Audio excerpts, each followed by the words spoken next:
Vale. Bueno, muy buenas noches a todos. En este momento tenemos 166 asistentes a este espacio de encuentro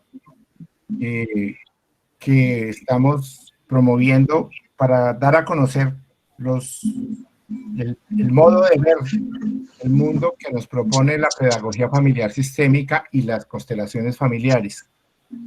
Es un modo bastante enriquecedor, retador a veces, cuestionador, y realmente nos ha ayudado como a darle sentido a cosas, a asuntos de la vida cotidiana, a los dilemas de la vida que a veces no le encontramos sentido, pero que esta visión más amplia, fuera del individuo, en su entorno familiar, en la historia de la familia, nos permite realmente encontrar el sentido y nos permite también crecer, pero nos permite como tranquilizar la forma en que vivimos. Esa es como la idea.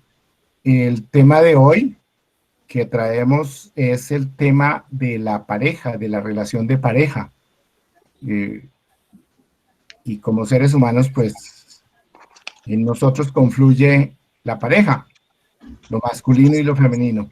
Y Ricardo Cortés tiene una amplia experiencia también en esto. De hecho, escribió un libro que se llama Una pareja, dos miradas, y que fue anterior a su visión de la pedagogía sistémica familiar y de las constelaciones, pero que indudablemente tiene mucha sabiduría en ese libro y que ahora ha complementado pues con las nuevas visiones que nos da la pedagogía familiar sistémica. Entonces, muchísimas gracias. El mecanismo, pues vamos a escuchar a Ricardo.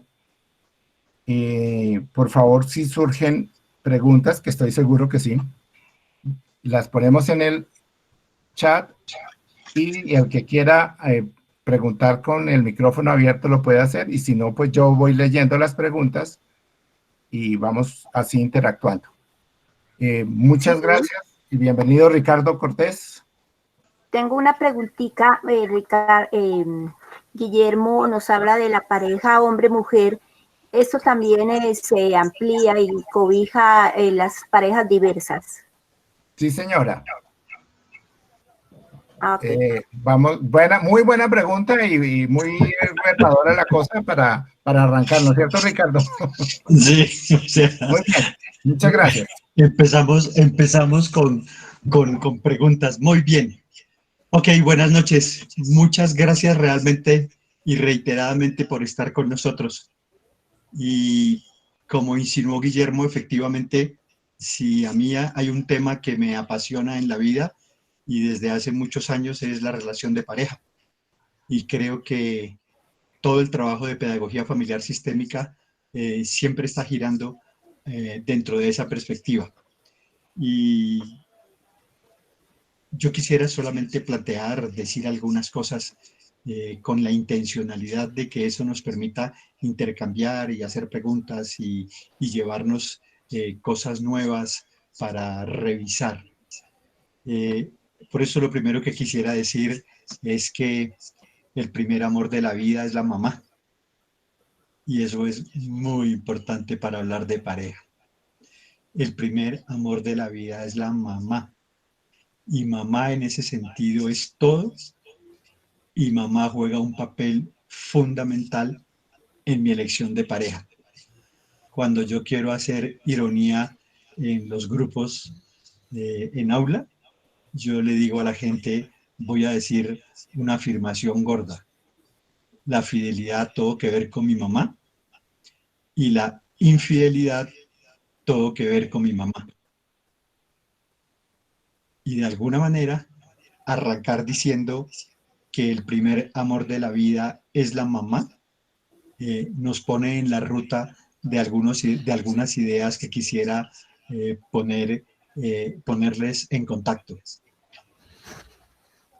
Si el primer amor de la vida es la mamá y ella tiene todo que ver, la pregunta es ¿cuál mamá? Y la respuesta es la que está al lado de mi papá, porque ambos, ellos son mi primer referente de pareja. Es decir, para cada uno de nosotros, todo comienza el día que se cruzan mi papá y mi mamá. En concreto, mi papá llegó a Madrid, Cundinamarca, procedente de la FAC en Tres Esquinas, y mi mamá vivía en Madrid, Cundinamarca, y ahí se encontraron en el año 45, y ahí comenzó todo para mí y para mis hermanos, porque yo soy modelo 54. Entonces, cuando yo digo que el primer referente de pareja en la vida son la pareja de mi papá y de mi mamá, ahí está el anclaje que de muchas maneras nos habla de cómo nos va en la vida mañana cuando como adultos elegimos pareja. Dicho de otra forma, la fuerza del impacto de lo que significa la presencia en términos de emociones dolorosas y amorosas de mis papás en mi primera infancia, de muchas formas yo después lo reproduzco con mi pareja. Dicho en sencillo y pedagógicamente, yo llevo a mi relación de pareja con Fuentes, como a mí me fue en la primera infancia con mi papá y con mi mamá, y Fuentes lleva la relación conmigo como a ella le fue con su papá y con su mamá. Ricardo, una parada técnica, por favor. Dale. La señora Janet Millán está compartiendo su pantalla, entonces no vemos, porque por favor termine el compartir pantalla.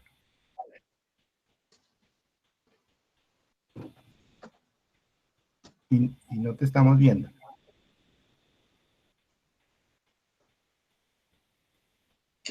¿Listo? Raquelita, nuestro soporte técnico. Ok. Espérate. Muy bien. De la cámara. ¿Cómo? Ricardo, por favor, activar la cámara para hablar, porque sí lo queremos ver cuando habla. Es que Ricardo tiene problemas con el computador, no le coge la cámara.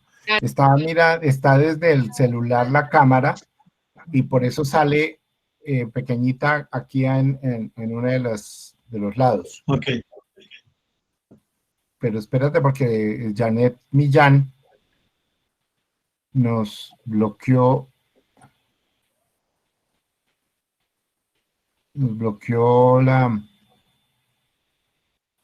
está compartiendo y bloqueó toda la imagen. ¿Ustedes están viendo? ¿Me están viendo a mí? Sí, señor. Sí, Guillermo, yo te estoy viendo. Sí, señor, sí lo vemos. Sí, te vemos. Creo que ya la pude sacar de lo que estaba haciendo. Es que me bloqueó hasta el computador, pero ya. Yo me quedé aquí bloqueado entonces porque no. Te toca salirte y volver a entrar. Me tocó hacer lo mismo. Ah, bueno, entonces discúlpenme, yo me voy a retirar un momentico de la reunión y ya. O sea, yo continúo. Sí. Ok. Muy bien.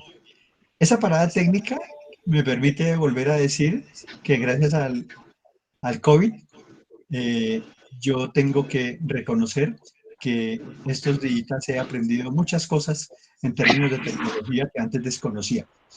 Mi amor. También uno aprende que la tecnología a veces no se embiste y esa falla técnica y esa parada técnica lo refleja perfectamente. Muy bien. Y entonces sigamos. Yo estaba diciendo que mi primera experiencia de pareja me marca de una manera tan significativa que de alguna manera esa experiencia pasa a la relación con Fuentes, mi pareja. Y en ese sentido, cuando una persona tiene más de una relación, entonces si Pedro tiene una pareja que se llama Alicia y luego tiene una pareja que se llama María y luego tiene una pareja que se llama Juanita. Entonces Sergio, ese hombre lleva a la relación con su primera pareja como le fue con su papá y con su mamá. Y luego con su segunda pareja, como le fue con su papá, con su mamá, con la primera y con la segunda. Y luego a su tercera pareja, como le fue con su papá, su mamá, su primera, su segunda y su tercera. Así de simple, así de simple. A veces incluso uno dice, en las camas matrimoniales se acuestan muchas historias, muchas historias.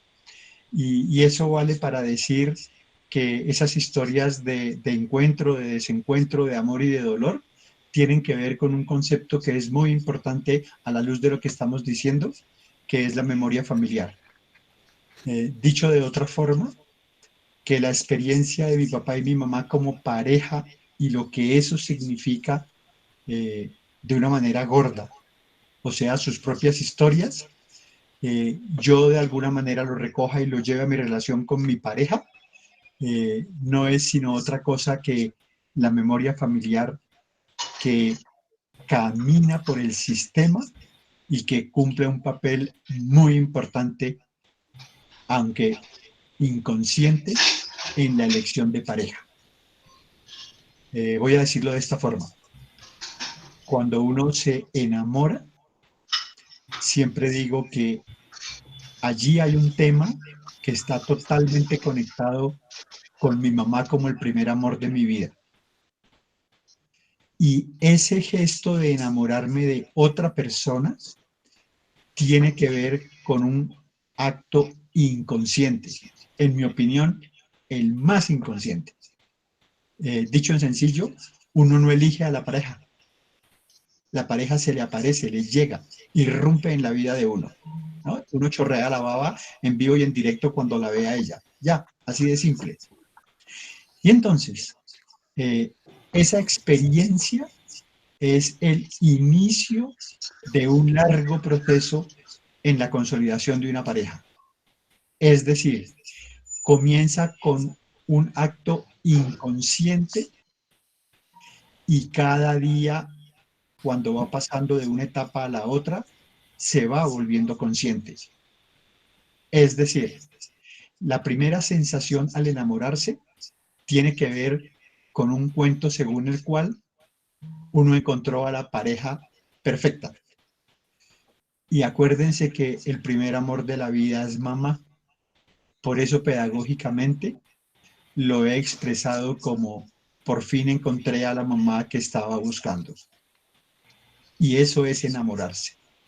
Es de alguna manera hacer una conexión cerebral con mamá, pero con mi mamá fundante, con mi mamá, la que está al lado de mi papá, los que me dieron la vida, los que en la memoria familiar activan la posibilidad de encontrarme con otra persona. Y cuando digo que allí arranca un proceso, está marcado por distintas etapas, y yo solo voy a decir que hay muchas etapas, pero si uno puntualiza algunas, la que sigue a ese proceso de descubrimiento de clic cerebral es: tú no eres mi mamá cuando yo te veo. Y eso vale de mí hacia Fuentes y de Fuentes hacia mí. Y en resumen, es empezar el proceso en la siguiente etapa con la diferenciación. Y ahora voy a hacer un aterrizaje práctico y pedagógico. Es muy importante ser capaz de dar ese paso al frente. Es muy importante dar ese paso de madurez, porque hay mucha gente que de alguna manera se queda pegado a etapas anteriores y la adultez en la relación de la pareja no adquiere consistencia.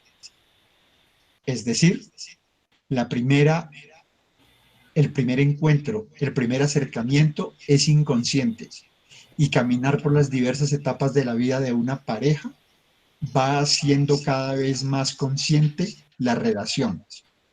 La va diferenciando, la va clarificando, la va sintonizando y la va llevando a un hecho cumbre, hasta que mi cerebro es capaz de tomar una decisión de elegirte como eres, que pedagógicamente lo repetimos en términos de tal como eres, estás bien para mí. Tal como eres, estás bien para mí. Eso significa que dos personas que se vuelven pareja necesitan descubrirse como vulnerables para que como vulnerables, es decir, necesitados el uno del otro, puedan decirse mutuamente, tal como eres, estás bien para mí. En Chibcha, ser pareja no tiene nada que ver con ser perfectos. Uno se quita un enorme peso de encima cuando uno entiende que ni es perfecto, pero sobre todo ni tengo que ser perfecto para Fuentes. Y cuando entiendo que ni es perfecta, ni tiene que ser perfecta para mí. Somos dos imperfectos con proyecto común. En ese sentido, como proyecto común somos un equipo. En ese sentido somos una empresa, pero en nuestra empresa no podemos desconocer la historia. Y eso es lo que se llama memoria familiar. Memoria familiar es la tarea del sistema que está atrás, que está anclado en mí. Pero eso tiene consecuencias enormes. En este momento se me ocurre una fundamental, y es al volvernos pareja, de alguna manera, pero sobre todo inconscientemente, estamos intentando solucionar algo.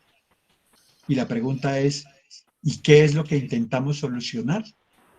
Mucha gente no percibe ese intento de solución, pero hay una cosa que es clara.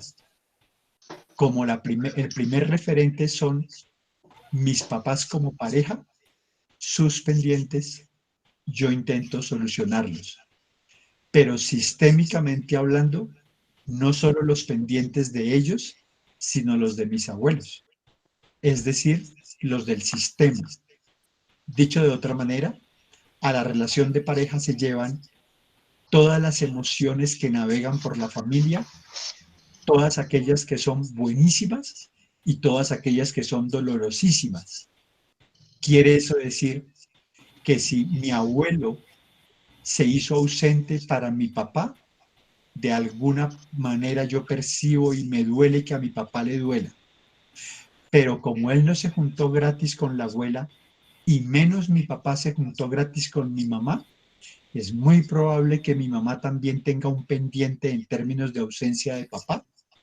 Y no es raro que yo termine diciendo, me duele que a mi papá le duela y me duele que a mi mamá le duela. Y de alguna manera yo cargo esos dolores. Y en ese sentido, el sistema habla porque yo percibo y vivo y yo siento cuáles son los pendientes de ellos. Voy a llevarlo a un espacio que usamos como resolución pedagógica. Mucha gente que se separa, lo único que hizo fue resolver un pendiente. ¿Cuál? A veces de su sistema anterior, de todos aquellos que están anclados antes, pero a veces de los propios líos y rollos personales. A veces la mirada viperina que hacemos hacia las personas en términos de señalarlas como separado o como separada, tiene otra versión y tiene otra posibilidad. Y es decir, ¿qué fue lo que esas personas lograron resolver?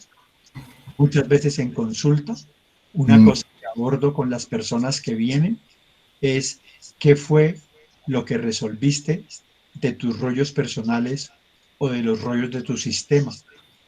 Y esa pregunta es fundamental porque una persona que se separa solo puede establecer otra relación que prospere si ella aprende y resuelve y entiende qué fue lo que resolvió en la primera relación o en una relación anterior.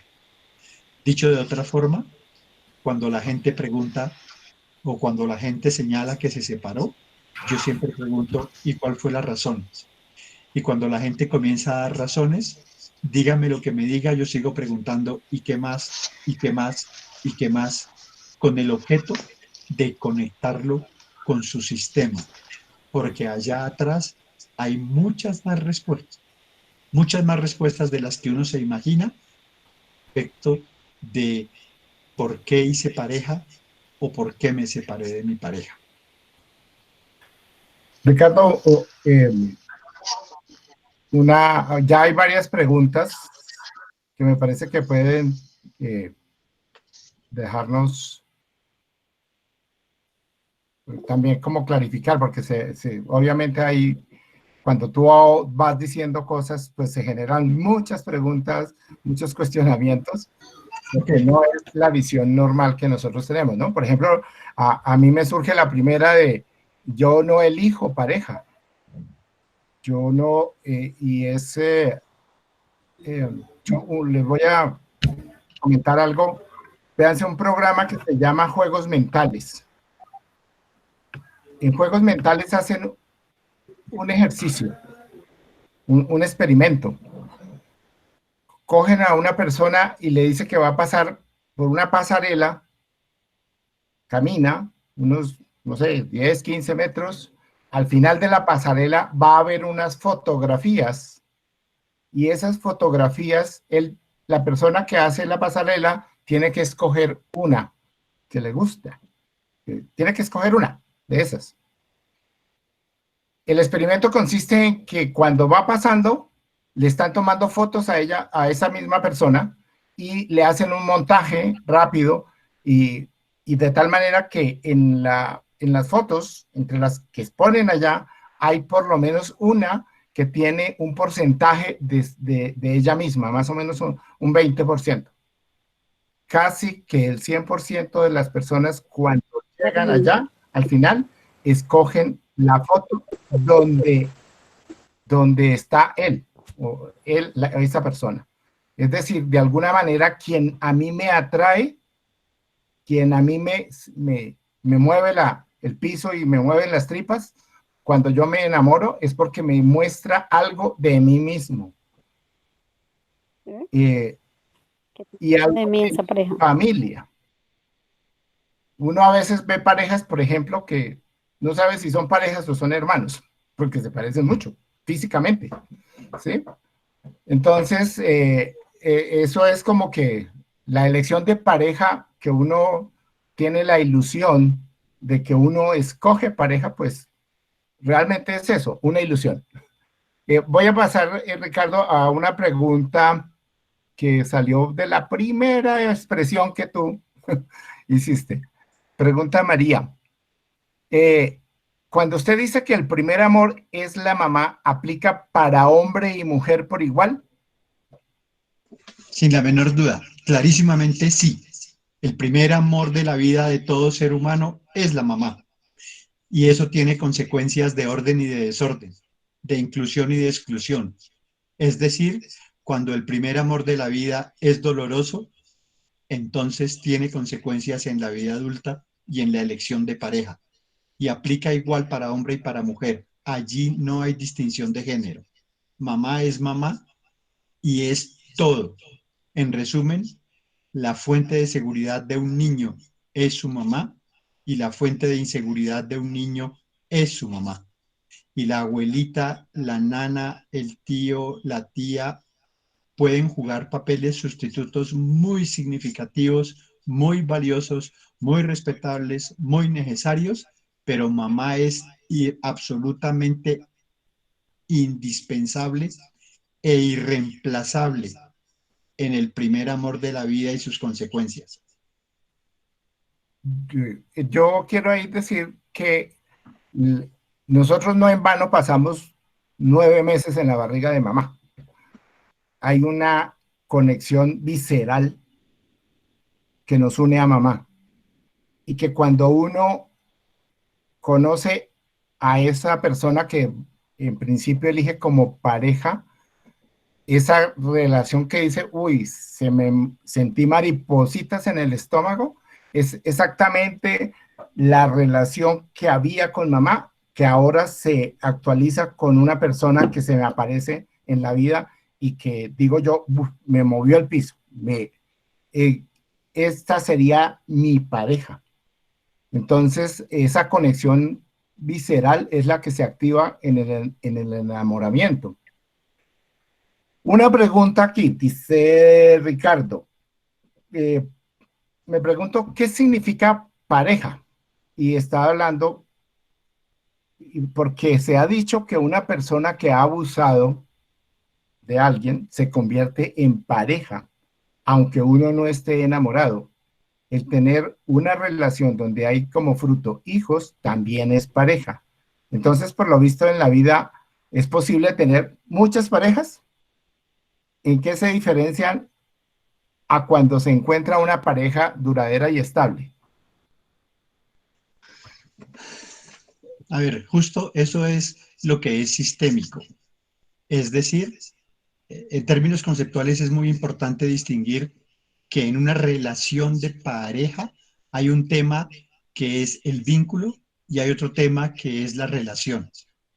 Muchas veces yo puedo elegir el vínculo y la relación, pero no todas las veces. Hay veces que solo elijo la relación y hay veces que me imponen el vínculo, o hay veces que elijo el vínculo y no puedo elegir la relación. Entonces, ¿por qué un abuso genera vínculo? Porque lo sexual, tener relaciones sexuales, genera vínculo. Entonces, ¿cuántos vínculos tiene una persona en la vida? Cuántas parejas tenga y y las que con ellas tenga relaciones sexuales. Entonces, una cosa es construir la relación y otra cosa es establecer el vínculo. Entonces, si una persona tiene relaciones sexuales con la persona A y luego con la persona B y luego con la persona C, esa persona tiene 3 vínculos, pero no necesariamente tiene 3 relaciones. No sé si me hago entender. El tema consiste en reconocer los vínculos y darse permiso de entender que lo que tiene que ver con amor es la relación. Es la relación. Allá es donde allá es donde se construye, allá es donde el compromiso de los dos hace crecer la relación. El vínculo está asociado a relaciones sexuales y no todas las relaciones sexuales están conectadas amorosamente por la relación o en la relación. Es muy importante que cuando las personas, por ejemplo, se separan, entiendan y respeten que la relación se acabó y le den un lugar a la persona con quien fue o con quien hizo pareja. Pero es igualmente importante darle un lugar al vínculo. En Chibcha, clarísimamente, un hijo es el dato cuantificable de un vínculo. Y por eso el tipo S o la mamá de mis hijos tienen un problema en la relación, pero hay una cosa que es indeclinable y es que el vínculo se mantiene. El vínculo que más ata es el primero y para desbaratar, para desanudar el primero, hay mucha más resistencia respecto del segundo y respecto del tercero y cuarto. Dicho de otra forma, la culpa tiene todo que ver en la necesidad de intentar ¿cómo se llama? Desanudar el nudo. El vínculo de alguna manera es un nudo. En sencillo es esto. Cuando una persona se separa, terminar su relación y ponderar el vínculo tiene mucha más resistencia para esa persona. Cuando lo hace por segunda vez, lo hace con más facilidad y así sucesivamente hacia un tercer o cuarto vínculo. Las relaciones tienen un tema que se ubica en el espacio del dar y el recibir, y allá es donde está el tema del amor, del dolor, del enojo, de lo que se construyó o se dejó de construir. Ricardo, ahí sobre el vínculo, pues, digamos, como yo lo entiendo, también hay, tengo dos maneras de vincular, cómo yo estoy vinculado a mi sistema familiar. O bien yo estoy vinculado biológicamente, a través del vínculo sanguíneo que decimos, es decir, yo Sí, de papá, yo soy de mamá, yo soy de mis hermanos, de mis tíos, ¿sí? Pero de mi pareja no tengo un vínculo sanguíneo, a menos que sea la prima o el primo. Eh, con mi pareja el vínculo es emocional, ¿sí? Es una relación emocional y desde ese punto de vista, todo lo que deja una huella emocional deja un vínculo. Es decir, si un niño fue abusado o una niña fue abusada, eso deja una huella emocional que deja vinculado al abusado con el abusador. Si alguien fue asesinado o fue robado, eso deja una huella emocional en todo el sistema de la familia que deja amarrado, si se quiere, vinculado al, a la víctima con el perpetrador.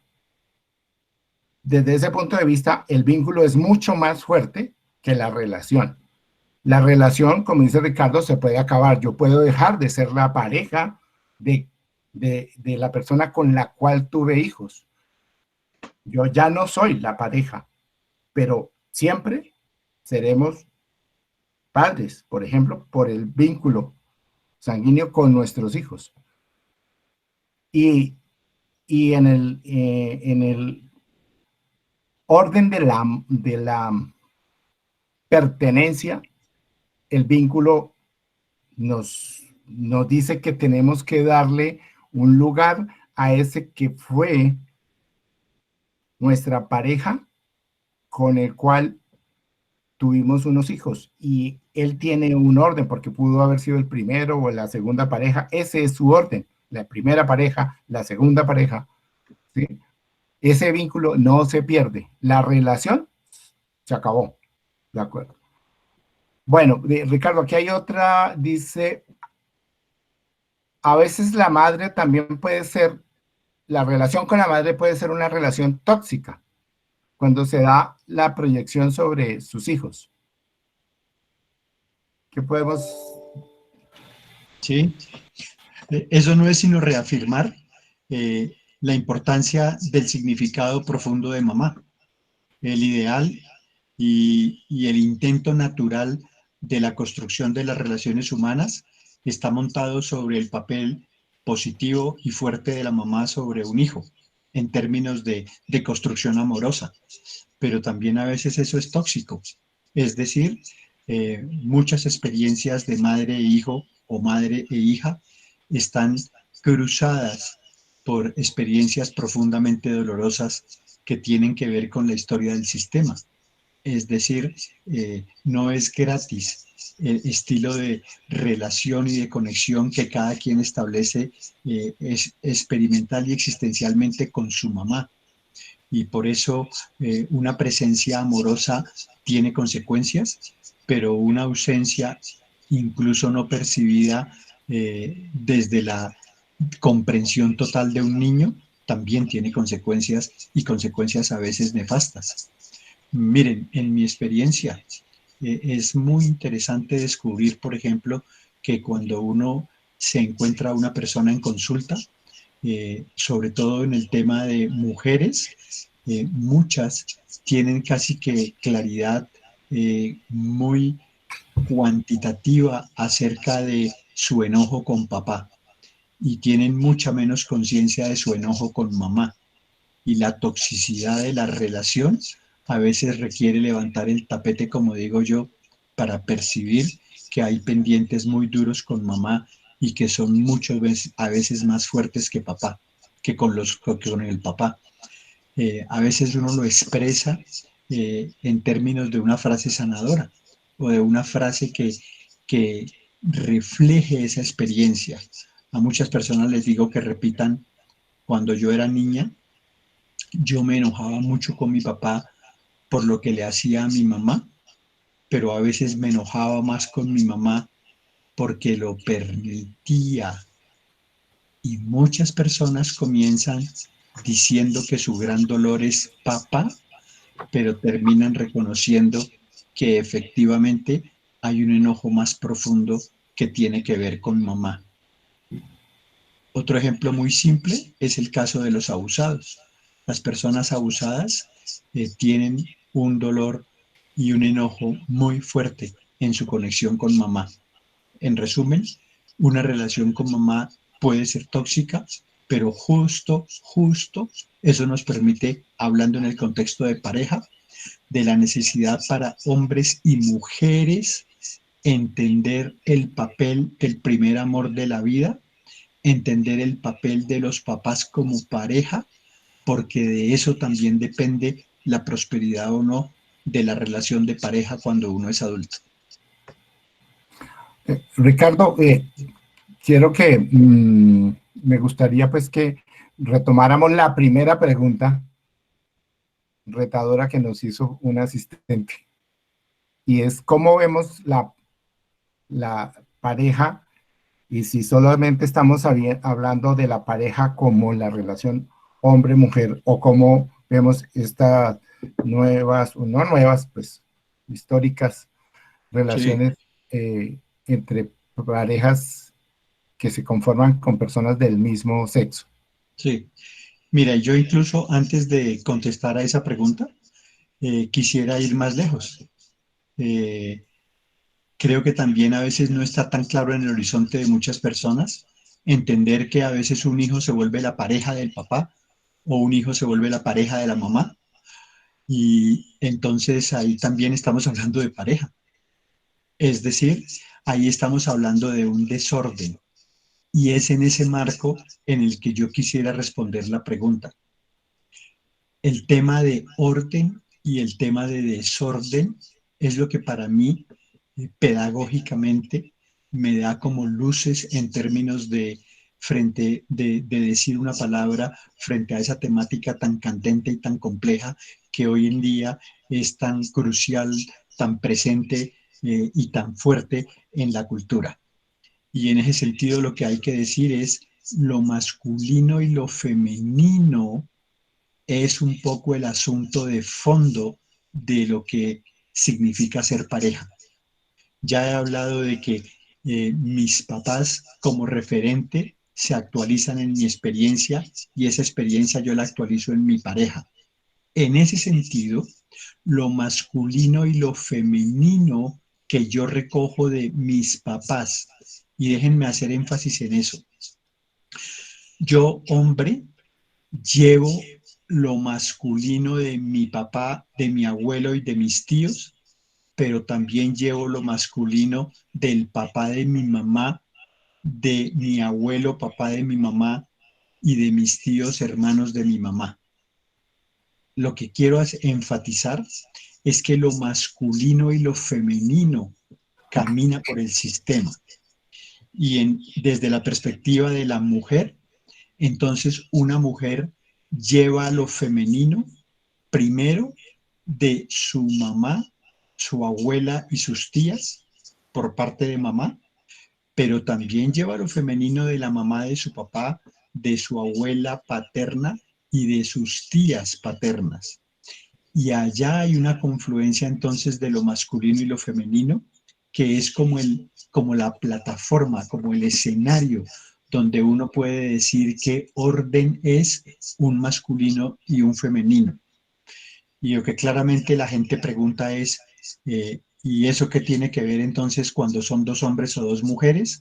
Y mi respuesta es, mire, tiene que ver en este sentido, en que otro tipo de relación no solo es posible, no solo es respetable, no solo está en la realidad, pero también eso da la oportunidad para decir que una relación de pareja entre dos hombres o que una relación de pareja entre dos mujeres lo llamamos desorden.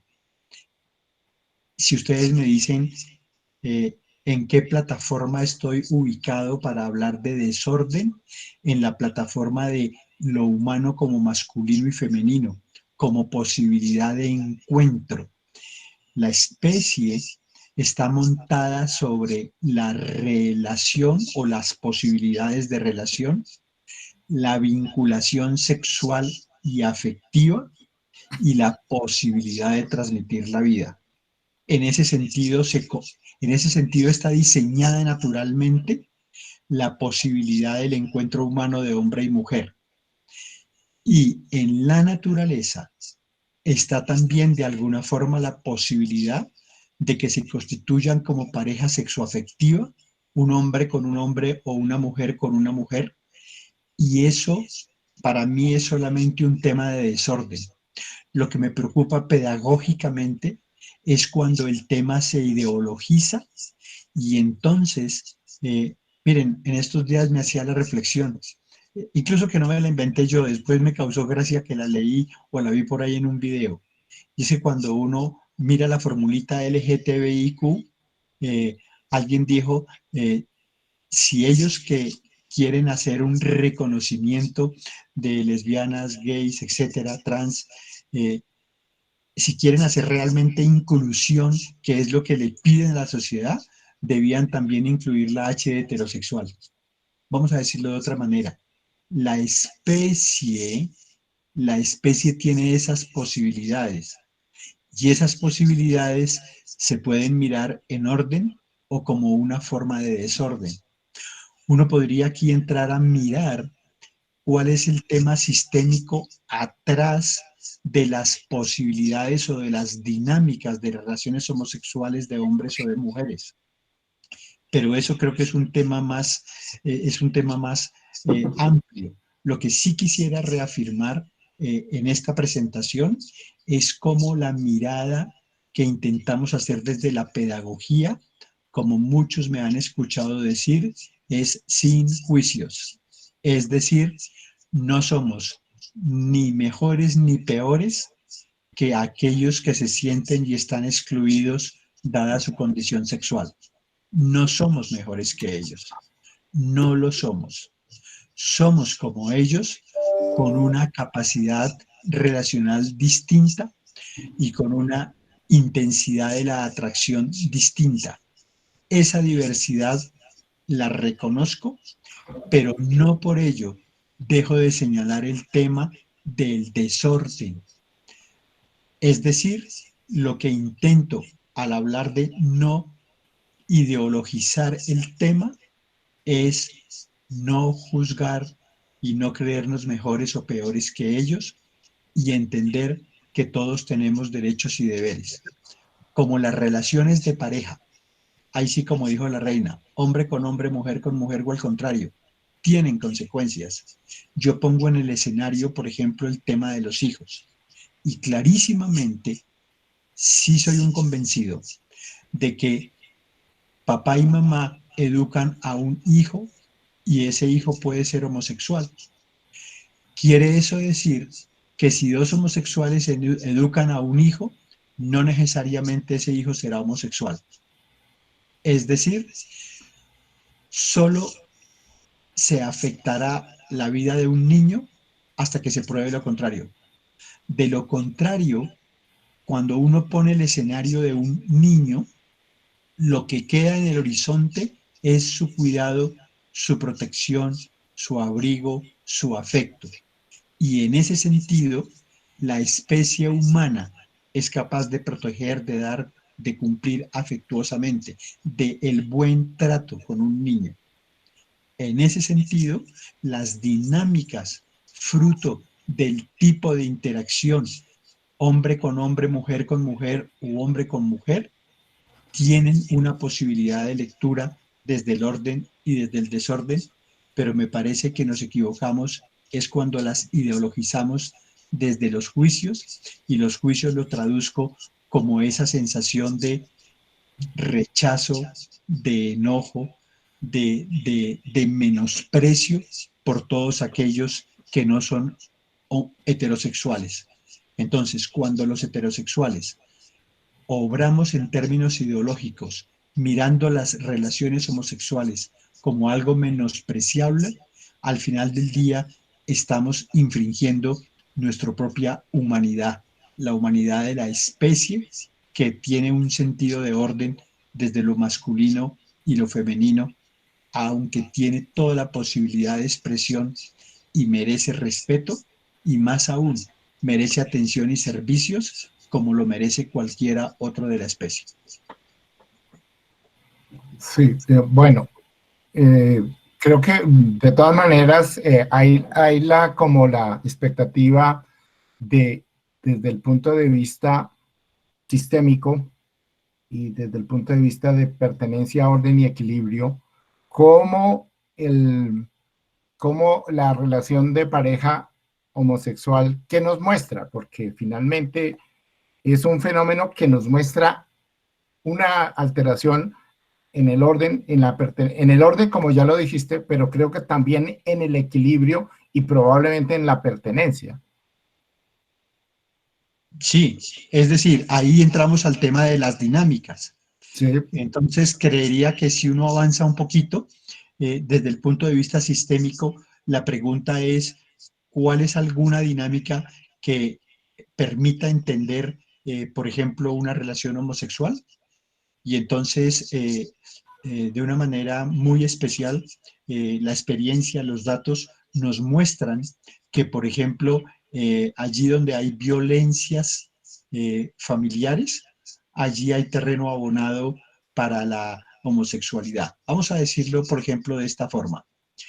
Si mi abuelo fue muy violento con la abuela, el paterno, si por variar el materno también, si varios tíos fueron violentos con sus parejas, si mis hermanos fueron violentos con sus parejas y aún con mis hermanas, es muy probable que en esa dinámica de cascada de violencia dentro del sistema, algún hombre algún día, en un intento que nosotros llamamos expiación, quiera resolver eso y lo hace pagando un precio alto.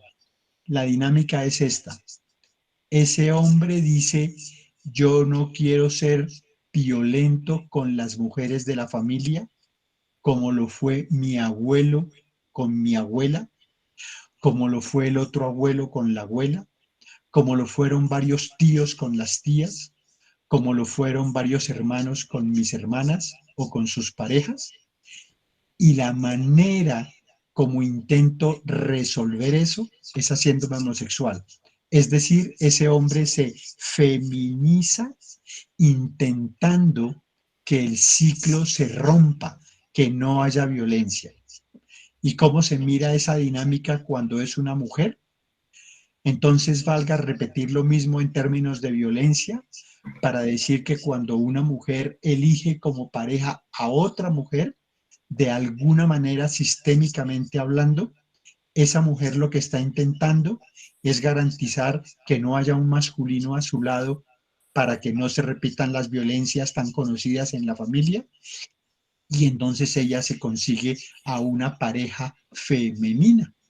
Esas serían dos de muchas posibilidades de leer las dinámicas, y ahí entramos entonces, como decía Guillermo, en el tema de el equilibrio entre el dar y el recibir, o más bien el desequilibrio, porque se da o se recibe afecto, pero también se da violencia y se recibe violencia.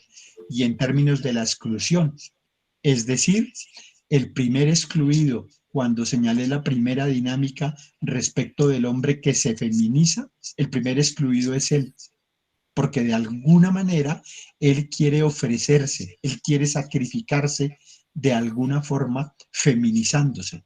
Pero en la relación de dos mujeres está claro que el excluido es el masculino. Es decir, venga, tengamos una relación donde garanticemos que no haya un masculino. Lo que la experiencia de atender en consulta a esas personas me ha enseñado es que este tema es un tema que uno puede discutir teóricamente, pero es un tema que en la práctica termina siendo un tema también como entre los heterosexuales en términos de dar y recibir afecto o violencia. Es decir, así como en una relación heterosexual. Yo puedo ser afectuoso o violento con mi pareja. En una relación homosexual, él con él pueden ser tan afectuosos o tan violentos, y ella con ella puede ser tan afectuosa o tan violenta como lo seríamos cualquiera de la especie. En ese sentido, el tema se mira en otro espacio, en otra dimensión, en otro horizonte. Y de alguna manera lo que hemos aprendido sistémicamente y hemos querido plantear desde lo pedagógico es cómo, y por eso hace un rato lo mencionaba, los unos y los otros merecemos espacios de atención, de formación, de comprensión de nuestra historia familiar y de aceptación, incluso a veces dolorosa, del sistema familiar.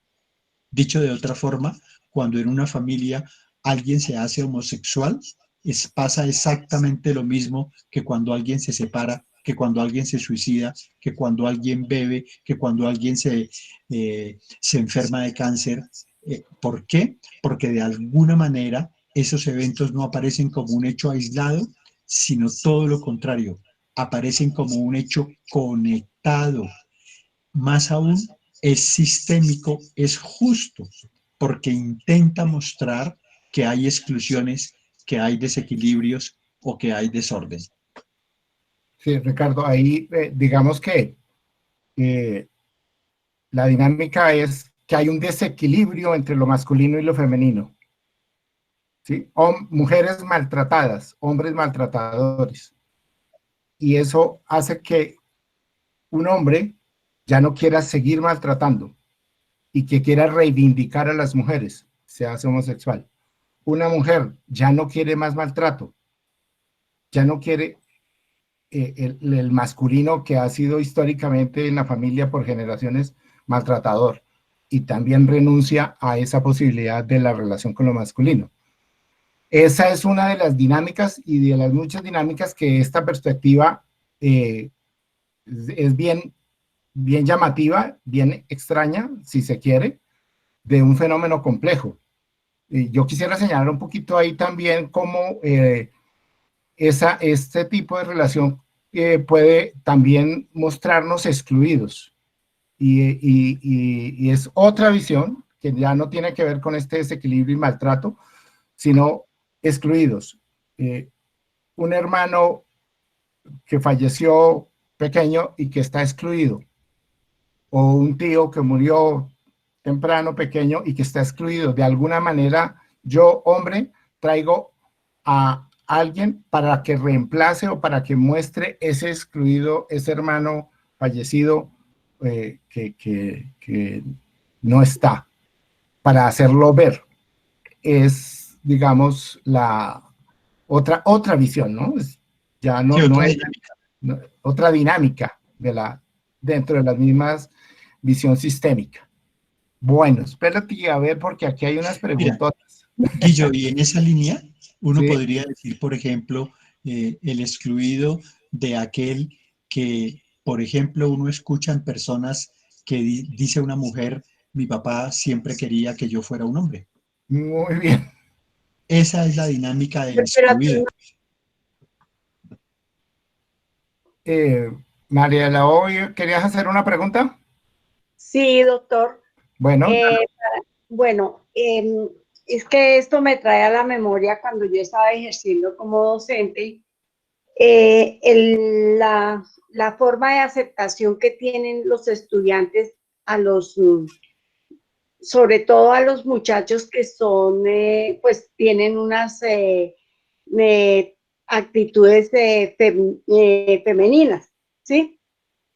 Se presenta más en el rechazo ante los muchachos que tienen actitudes femeninas, que por ejemplo, y noté que era más aceptado, por ejemplo, entre niñas lesbianas, ¿sí? Entonces, mi pregunta es, ¿qué hace el maestro para, pues, tratar de subsanar esta situación y que el muchacho no se sienta tan mal como se siente, como se siente siempre, o que son rechazados por el grupo? Mira, lo que a mí se me ocurre es que el maestro tiene que tener herramientas de comprensión del tema. Para mí es como lo primordial.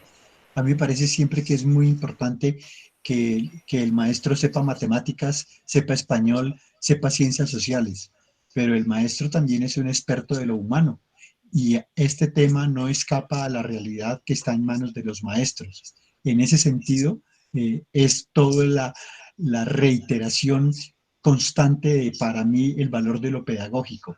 Y entonces lo primero que se me ocurre cuando tú dices eso es que un maestro que a quien le cabe en la cabeza el tema de lo familiar, de lo sistémico, de lo masculino y de lo femenino, puede ser una oportunidad para educar, para hacer prevención, para hacer respeto, para entender que no puede quedarse desde su miedo, su impotencia, su rabia e incluso su propia historia familiar, como cuando uno está espectador frente a los toros.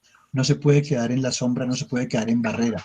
Él tiene toda una tarea que hacer participando y participando en hacer que lo humano se respete, se respete. Es decir, el bullying para niños o niñas desde esta perspectiva hace unos daños a veces irreparables en la afectividad de una persona. Y cuando tú dijiste los maestros, yo digo siempre, por eso es que reiteradamente decimos, cuando miramos a un niño como maestros, no solamente vemos un niño, vemos una familia. Y ese tema es muy importante, porque si tú estás hablando de un niño afeminado, a quien más fácilmente le hacen bullying que a una niña con comportamientos o con caracteres machistas, lo que no podemos perder de vista es que eso tiene una conexión que no es gratis con el sistema familiar y que amerita que esas personas tengan respeto y espacio para sanar sus propios dolores, más aún los de sus padres y sus sistemas. Y en ese sentido, la conexión entre escuela y familia tiene todo que ver y está a la orden del día. Bueno, vamos a hacer aquí un cambio de tercio aquí porque habla una pregunta sobre qué hace que algunas personas busquen una pareja mayor. O sea, es la pareja desequilibrada. Sí, eso. Entonces, miren, pareja es básicamente una posibilidad de relación que tiene como telón de fondo la posibilidad de dar y de recibir. Y entonces el encuentro, pareja, cuando uno dice pareja, lo primero que a uno le suena es parejo. Entonces a veces ese encuentro no es parejo, es disparejo, en todos los sentidos. Y entonces es lo que llamamos los ejemplos de parejas, parejitas, de parejitas equilibradas. Entonces, por ejemplo, si los dos somos solteros y no tenemos hijos e iniciamos una relación, esa relación es pareja. Pero si yo inicio una relación contigo y tú tienes un hijo y yo no tengo hijos, esa relación es desequilibrada. No es pareja, es dispareja. Si yo tengo un cierto nivel de formación y tú careces, allá hay un desequilibrio en la relación. Si yo tengo poder económico y tú no lo tienes, allá hay un desequilibrio. Pero si emocionalmente yo tengo dolores no resueltos y tú también, entonces a veces nos equilibramos en el dolor, pero nos desequilibramos en la cotidianeidad. En ese sentido, si yo tengo más años que tú o tú más años que yo, eso es una forma de desequilibrio y ese desequilibrio y todos los que he mencionado tienen todo que ver y están de alguna manera conectados a la historia familiar. Por ejemplo, es un indicio, entiéndanme, no es la última palabra, no es una afirmación absolutamente que sucede en todos los casos, pero cuando hay un indicio, o ¿qué nos da un indicio de un desequilibrio? Si una persona es significativamente mayor que la otra en edad, allí hay un desequilibrio cuyo indicio, digo, tiene que ver con mamá. ¿No? Piénsenlo un poco. tiene que ver con mamá. Entonces, yo le digo a la persona, si él es varios años o significativamente mayor que ella, problema de mamá. Y si es al contrario, problema de mamá. Ricardo, yo también he encontrado y en la práctica, digamos, como es que ese viene también siendo como una lealtad a la familia. Es decir, uno encuentra que yo me relaciono con una mujer mayor y mi papá se relacionó con una mujer mayor y después encuentro, curiosamente, que mi hijo también lo hace. Entonces, es como una lealtad también que juega en esta, comillas, elección de pareja. Sí, tal cual. Tal cual. Entonces yo lo expresé en términos de equilibrio y desequilibrio y dónde puede estar un poco la raíz del tema. Y tú lo que estás diciendo es que como lealtad hace parte de la historia del sistema y es muy bueno conocer de alguna forma en ese sentido la historia del sistema porque eso le puede a uno dar una mirada de comprensión más amplia acerca de la propia elección que uno hace de pareja. Bueno, Es aquí hay... decir, muchas veces uno termina reconociendo en su propia relación una reproducción de otros tipos de relación que pertenecen a mi propio sistema y al de tu sistema. Lo solemos decir pedagógicamente, al final del día es muy importante que uno como pareja entienda que mi familia se parece más de lo que yo mismo me la creo a la tuya y que tú entiendas que tu familia se parece más de lo que tú te la crees a la mía. Eso también es sistémico y tiene que ver con los equilibrios o los desequilibrios y con los intentos de solución, a veces fructíferos y a veces fallidos, de nuestro sistema y de nuestra razón por la cual nos conectamos. Sí, de acuerdo. O sea, si uno escoge una pareja mayor, tiene que encontrarse con alguien que está buscando una pareja menor. Y viceversa. Y viceversa. Ok, aquí hay otra pregunta. ¿Y qué pasa con esa relación de pareja cuando el niño es adoptado? Es decir, ¿a cuál mamá se refiere Okay. esa relación de pareja? ¿La biológica o la adoptiva? A ver, mira, creo que ahí el tema es la pertenencia. El tema que está atrás de la adopción se llama pertenencia. ¿En qué sentido? En que yo pertenezco al arbolito de mi papá y mi mamá.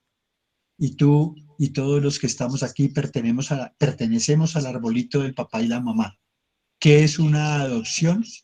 Una adopción es que a alguien lo trasplanten de arbolito, bajo una premisa que es muy especial porque es sistémica.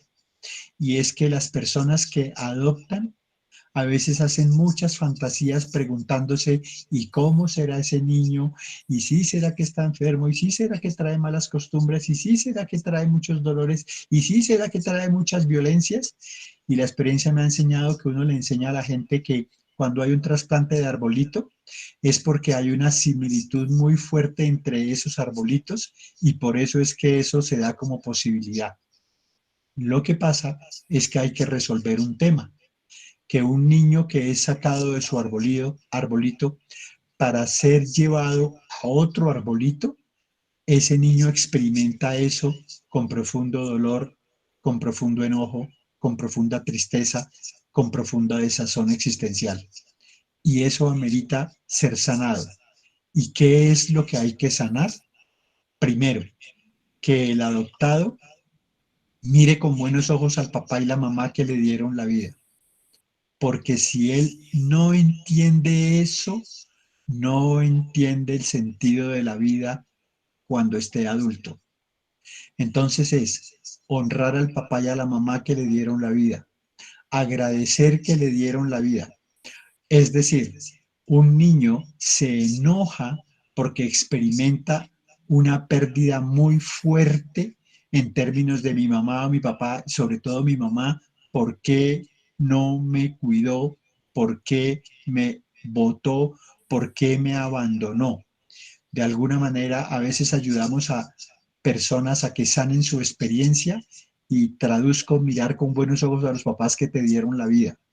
Es ser capaz de decir, eso que fue tan doloroso para ti, es muy probable que haya sido la forma como te salvaron la vida.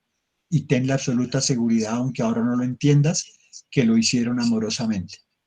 Ese es el tema para el adoptado. ¿Y cuál es el tema para los que adoptan? Que humilde y amorosamente entiendan que ellos, en nombre de los papás que le dieron la vida a ese hijo, le van a dar ahora a los papás adoptantes la posibilidad de amorosamente construir esa vida. Y por eso, en resumen, los papás que adoptan lo único que hacen es hacer lo mejor posible por la vida de ese niño o esa niña, gracias a que los papás que le dieron la vida le dieron a ellos la oportunidad de ser papás de corazón.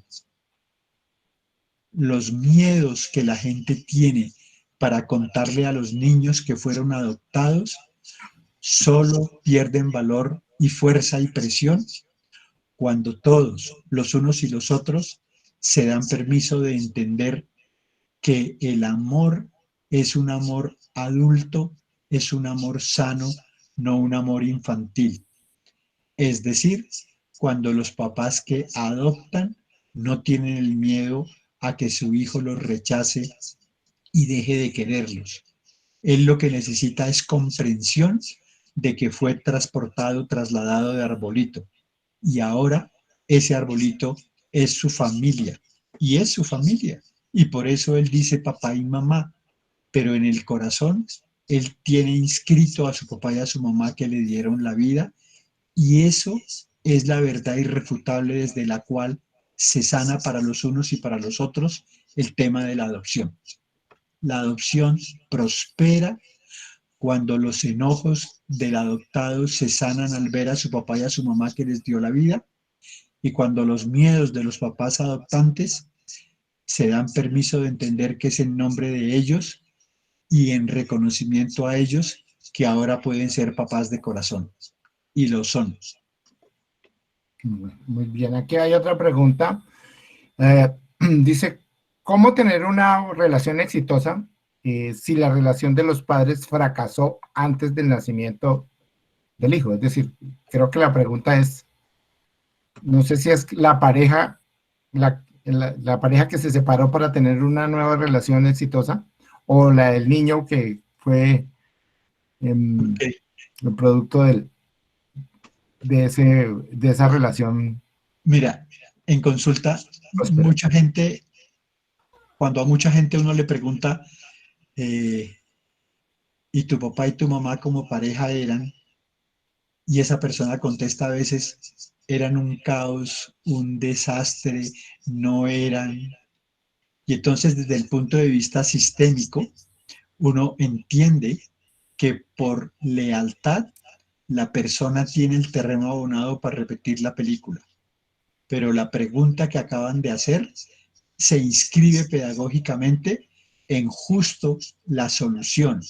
Es decir, si la relación de mi papá y mi mamá, que es mi primer referente de pareja, fue un caos, darse permiso de quedarse con mi papá y mi mamá que me dieron la vida y dejar de cargar sus dolores, sus rabias, sus enojos, sus violencias y soltarlo porque ya pasó, aunque sí me afectó, es lo que, insisto, se vuelve terreno para que yo, al elegir pareja, lo haga distinto. Con un ejemplo simple, a ver si ilustramos eso. Conocen personas que son absolutamente responsables, que todo el mundo dice, oiga, no joda, usted se pasa de responsable, a ver, sin tanta intensidad, sea responsable, pero no tan intenso. ¿Saben qué pasa? Que curiosamente a veces detrás de esa persona había un papá terriblemente irresponsable. Entonces, ¿qué pasó con este hombre que ahora es terriblemente responsable, que tenía todo el terreno abonado para por lealtad repetir la película del papá? Pero eso le impactó de tal manera que se dio permiso de hacerlo distinto y ahora casi que está en el otro extremo, el de la responsabilidad. Con una vida de pareja pasa exactamente lo mismo. Si mis papás tuvieron una experiencia muy dolorosa, muy compleja en términos de su relación de pareja, primero, eso no fue gratis. Segundo, yo no soy gratis hijo de esa pareja, pero tampoco me consigo una pareja gratis que muy seguramente tiene una historia que se parece mucho a la mía. Y si los dos lo hacemos distintos, de alguna manera nos dimos permiso de entender, de comprender, de leer lo que había en el sistema y con respeto, con amor, pero sin perder el referente y la gratitud hacia quienes nos dieron la vida. Ahora lo hacemos distinto. Y eso no es poesía, porque ser pareja es una tarea. No hay cosecha en pareja de forma silvestre. Todo lo bueno que pasa en pareja es fruto del trabajo. No pasan cosas gratis. Más aún, es fruto del trabajo incluso para que la vaina se desbarate. Voy a decirlo de esta manera. Hay parejas que se las arreglan para que en su lealtad todo termine como terminó la historia de sus papás. Y de la misma forma, hay parejas que se las arreglan para que con mucho trabajo sean capaces de hacerlo de una manera distinta y de proponer y ofrecer a sus hijos una relación distinta para ellos respecto de los abuelos. Bueno, gracias, Ricardo. Aquí otra pregunta es, ¿cómo se ve, digamos, la situación de la pareja cuando hay dificultades para tener hijos? ¿Cómo se relaciona eso sistémicamente, la dificultad de tener hijos y la relación de pareja? Muy bien, digamos cosas prácticas y tú ayudas que eres médico. Entonces, el primer tema es cuando hay dificultades para tener hijos, muchas veces el tema es sistémico. Es decir, cuando no hay datos que desde la fisiología humana se opongan a la posibilidad de engendrar un hijo, y esa es tarea de los médicos, y cuando hay problemas y hay soluciones asequibles, perfecto, y la ciencia progresa cada día más y muestra cada día más esa posibilidad. Pero creo que la persona lo que está preguntando es, ¿y qué pasa cuando todo está bien, pero que no pueden tener hijos? Entonces nosotros decimos, mire, ahí hay un tema sistémico. Es decir, como todo el tiempo hemos venido reiterando de la necesidad de mirar al sistema y los dolores y los amores, muchas veces atrás de no poder tener hijos, básicamente lo que hay es profundos miedos para que a un hijito mío no le pase lo que le pasó a mis papás o lo que me pasó a mí respecto de ellos. Es decir, el principio gordo es cuando la vida va a pasar, con tu gusto o tu disgusto, la vida pasa.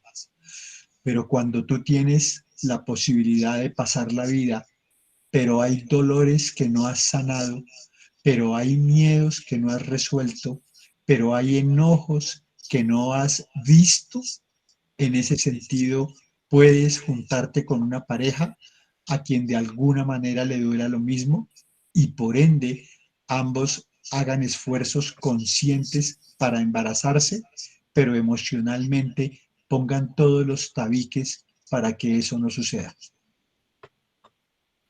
Bueno, tú me pediste que hiciera ahí algo de las dificultades desde el punto de vista médico.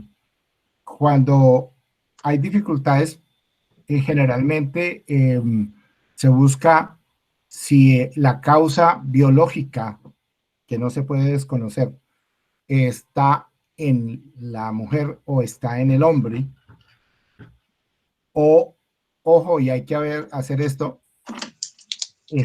puede estar en los dos.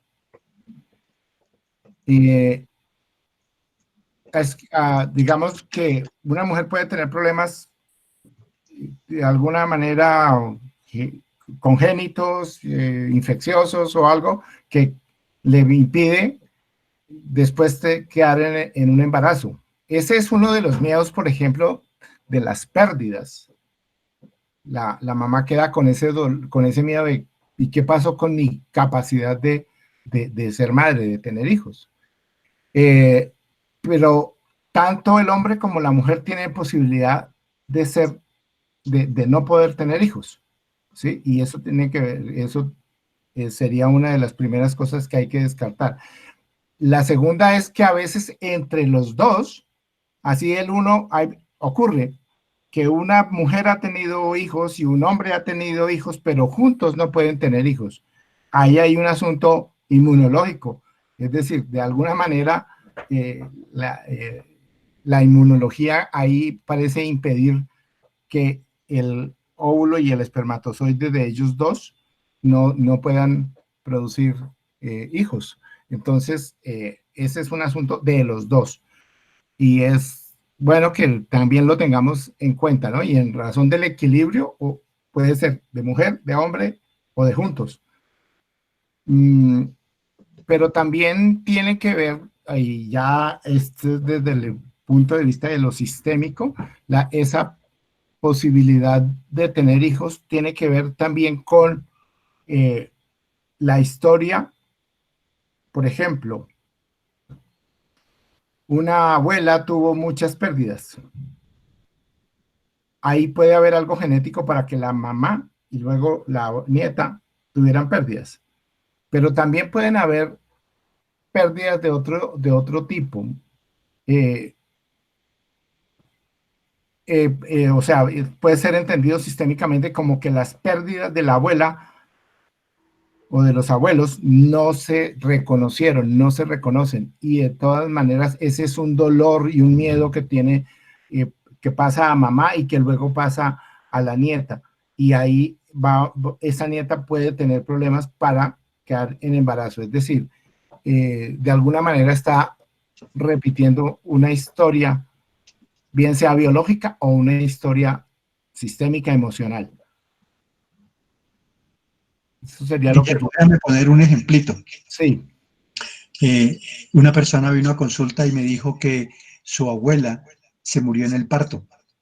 Muy bien. Y ella hizo una conexión entre la muerte de la abuela y lo que eso significó para su mamá y lo que eso significaba ahora para ella en términos de tener un hijo. Eso es lo que llamamos sistémico. Solo por señalar un ejemplo. Muy bien, sí, claro. Imaginémonos que en la historia de la familia la abuela murió en un parto y básicamente que todas las mujeres de ahí en adelante tienen miedo para transmitir la vida, porque si la abuela murió, yo también podría morir y mi hija también podría morir. Entonces ahí eso puede tener relación con esa imposibilidad de tener hijos. Guillo, mira, una mujer dijo una vez en consulta, a mí me abusaron. Esa mujer entendió que el abuso de ella, en ella no era el primer abuso familiar. Ella también entendió que una abuela paterna había sido abusada. Ella hizo una conexión en ese sentido para llegar a su propia vida, a tener un profundo miedo de engendrar la vida, porque ese tema había sido planteado en la familia cuando la abuela fue abusada y quedó embarazada. Muy bien.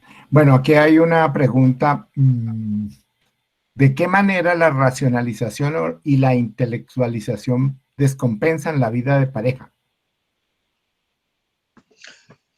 Pues yo creo que de muchísimas maneras, pero diría que lo que es más duro es no llegar a ver lo que realmente descompensa una relación de pareja.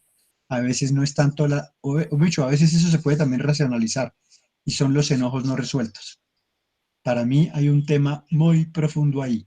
Hay un tema de enojos en nuestros sistemas que intentan ser restaurados a través de las relaciones de pareja. Voy a decirlo de esta manera. A veces uno elige una pareja justamente desde los dolores de una pareja de mi propio sistema, de cuyo estado yo no tengo tanta conciencia, pero que es verdad me empuja a que yo haga un tipo de elección en términos de restaurar algo. Y lo que sí pasa en la vida de pareja es que a veces el nivel de comunicación abandona el tema de los sentimientos y se mete en el tema de las excusas, y creo entender por ese lado de la pregunta en cuanto a la racionalización. Muchas veces el secreto para mí más fuerte está en ser capaz de reconocer desde mis emociones mi necesidad del otro, o mi daño que le hice al otro, o el engaño que le hice a la otra persona, o la falta de confianza que no le di, o la desconfianza en donde yo terminé haciéndome y haciéndole daño. Esos temas muchas veces se racionalizan, más aún se manejan con el cliché desde la sociología de la cultura, y todo el mundo sabe que en la vida práctica, allá en lo íntimo de una pareja, el asunto es más de emociones que de explicaciones. De acuerdo. Es que, digamos que nomás el hecho de decir la relación de pareja implica que la carga emocional es el núcleo de la relación de pareja. Entonces, como que pretender que se racionalice la relación de pareja, pues lo que dices tú oculta dos cosas. Oculta mi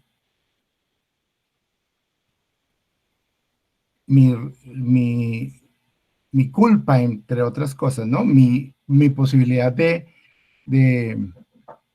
que yo tengo mucha rabia, pero no acepto mi rabia, y entonces como que yo racionalizo la cosa y le doy una explicación.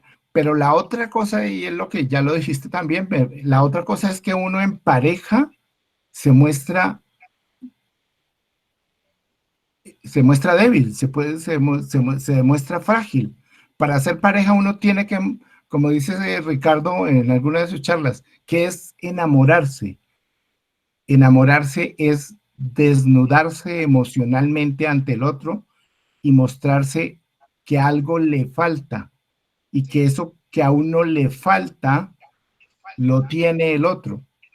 Pero también es entender que el otro se desnuda emocionalmente, y que ese otro le falta algo que yo tengo, que espera que yo le dé. Cuando yo racionalizo eso, que es tan emocional, pues como que la situación de la pareja se desnaturaliza, digámoslo así. Bueno. Y yo, cuando estoy viendo el reloj, ¿sí? Yo quisiera echar una cuñita, y es que hoy por la tarde como que abrí otra vez el índice de Todo Que Ver, y encontré que hay muchas preguntas que tienen que ver con pareja, y con el respeto del auditorio quisiera echar la cuñita de abramos el libro y de golpe encontremos otra manera de abordar algunas preguntas que ahí se plantean.